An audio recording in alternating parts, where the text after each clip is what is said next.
Next week, we'll be discussing The Lord of the Rings, The Two Towers. Tom, how was your watch?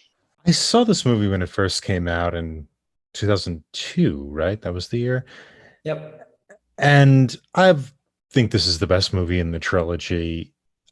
It has a lot of different plot lines and it introduces a lot of characters. It does it in a very enjoyable way. It also feels like it's the most brisk, I think, of the three movies. I think it moves very, very fast. I don't know if it literally does, but it certainly feels that way. And I don't have anything more particularly insightful to say. I think I just really do love this film out of a trilogy I really do love a lot. Chris, how was your watch?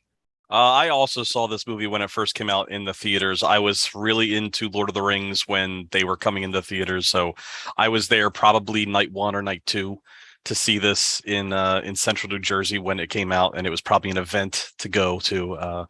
I feel like I'm gonna be a little contrarian to you. I think this one might be my least favorite of them. I can't really put my finger on why, but in my rewatch just recently for coming up with the questions, I found it a little bit harder, and I think I can explain why, but I think you're gonna have to tune into the episode to find out. What about you, KJ? How was your first impressions?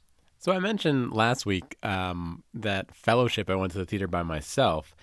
This was the complete opposite experience. So I'm a freshman in college, and everybody I know is instant messaging me on AIM saying, "Hey, you're gonna go see Two Towers. You're gonna go see Two Towers," and it was so much fun. We all went together.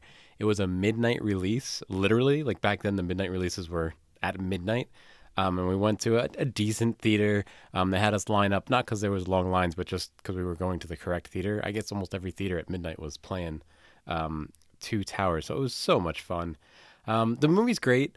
I don't think it holds up on its own. I think you need to watch Fellowship and then watch Two Towers. Like I wouldn't throw this out there to somebody in the middle. Um, like The Dark Knight holds up on its own. You don't need to watch Batman Begins. This is not the same.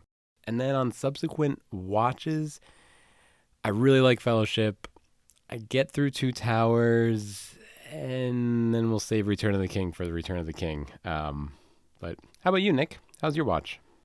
I'm just like all of you, where I saw it when it came out. It was a big deal. I enjoyed it then. I still enjoy it now. In fact, I remember watching the extended edition. I had like the deluxe mega DVD set that had like all the extra footage, all the behind the scenes, and I watched them through and through. So when I view these, for me, I have to watch them all together. So my enjoyment kind of blurs through the whole trilogy. So I can't just kind of pinpoint it.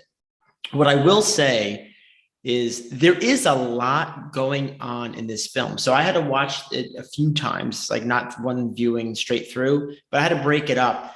And there was one night I was watching with my wife. I said, okay, once this action sequence ends, we'll stop for tonight. But then they kept jumping to the other sequences because there is so much going on in so many different locations. It was like 30 minutes later before that specific action sequence ended.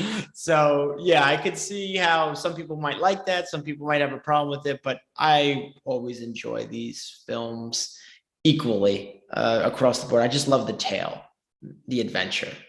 The Lord of the Rings, The Two Towers is available on HBO Max at the time of this recording.